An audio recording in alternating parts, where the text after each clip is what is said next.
true. I mean, when Goggins lived with me, his rule is we had to do something every day that sucked. That was his rule. He's the master at that. Yeah, tell me about it. And what did he make you do? No, I mean, I remember one day. Well, the first thing we did was he came in and he wanted to see how many pull-ups I could do so we could map out the month. He lived with me for a month, and I went to the pull-up bar and I got like maybe 8 pull-ups, which is an exaggeration. I probably got like 4 pull-ups. You know? A lot of people are listening, so I'll say 8. And then he said, all right, wait 30 seconds, go and do it again. And I went up on the pull-up bar and I did maybe like 3 or 4. He said, all right, wait 30 seconds, I want you to do it again. And I got up on the pull-up bar and I did maybe like 1, kipping, getting my damn chin over the bar, barely. And I dropped down, I was a little jacked up, and I said, all right, well, what's next? He said, well, what's next is we're not leaving here until you do 100 more. We're not leaving the gym until you do 100 more. That day? Now. Like right now. Right now. So you had done like 7. I did like probably 7 or 10, and I was like, man, Goggins, that's impossible. And he said, I already know what your biggest problem is. And he's like, the limitations you're putting on yourself are self-imposed. Get the fuck back on the bar. And Jesus Roger Christ. That, man. And I got up on the bar, and I over the course of an hour or 2, I did them. And that started our journey of like, you're about to go in a place where you've never been, motherfucker. And we went.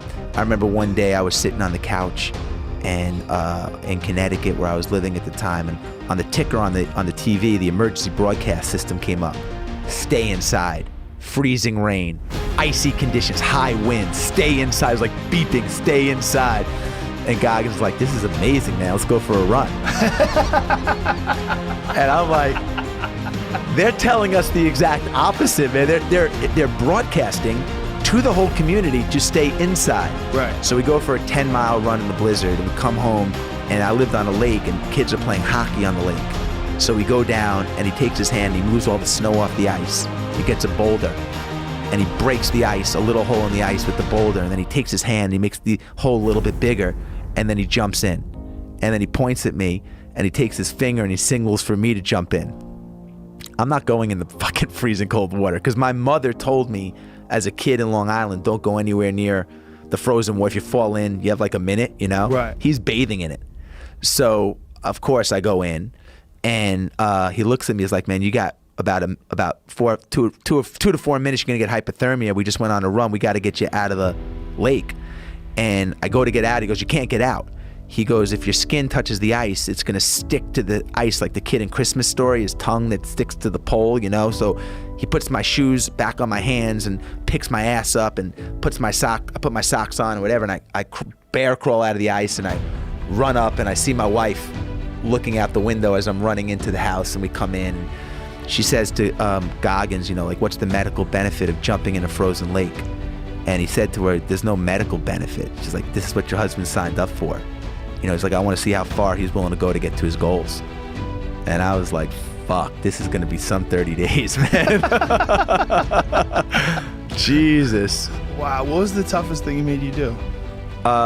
It was just the consistency of it. It was just like, I don't know exactly what triggered. I remember asking him to come, and I remember him saying to me, if you're crazy enough to ask a guy like me to come live with you, motherfucker, I'm crazy enough to come.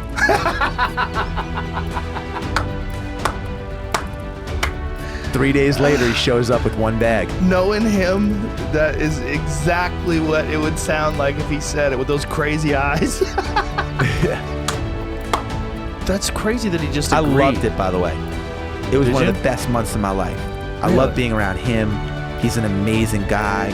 I loved, we were watching games, we were working out. I was going out at midnight, 3 in the morning. We were running in the blizzards. 3 in the morning. One day, he was like, we're going to run 4 miles every 4 hours for 48 hours. Joe, I was like, I got to work. He's like, no, you don't. No, you don't. You can work in 48 hours. Wow. So I would wake up at midnight. We started at midnight. We would run, let's say it took us 40 minutes. And then we would come back. We'd have, 3 hours and 20 minutes of rest. And then at 4 a.m. we'd go again, 4 miles. Boom, boom, boom, boom, boom, 48 hours. Jesus Christ. One time, I have fucking a million stories. I mean, we went in the sauna, and he's like, all right, we're going to stay in the sauna for, and I'm a sauna guy. I thought I was a sauna guy, by the way. I thought I was. And actually, this was the steam, and he's like, we're going to stay in here for 30 minutes, 8 ounces of water. Okay. We jack it up. It's fucking cooking in there. I walk in, I'm like, holy fuck, it's so hot in here. He sits down, he's whistling Dixie. You're like sitting in the corner doing his shit. I'm like, 8 minutes in and my water's gone. I've already drank my 8 ounces of water. And about 19 minutes in, I'm like, Goggins, I gotta get out. He's like, you can't get out. I'm like, no, I'm gonna pass out. I gotta get out. He's like, you can't get out. I'm like, no. And I didn't even wait for him to say no again because I'm about to pass out. I can feel myself about to pass out. I open up the door. All the smoke from the steam room goes flying out of the door. I sit right in the chair. He comes storming out. And he looks at me. He's like, oh, fuck, you don't look good. I go, no, I'm going to pass out. He goes, we got to abort. Abort the mission. Like, we're not doing the rest of the 30 minutes. Like, I got to pass. That was the only pass I got. Because you almost died in the sauna. Or the steam I room. was fucked up. How did he end the 30 days? He left me a note on a Post-it. Thanks. That's it? That's it. Jesus. That's intense. Thanks. Yeah, thanks. Wow.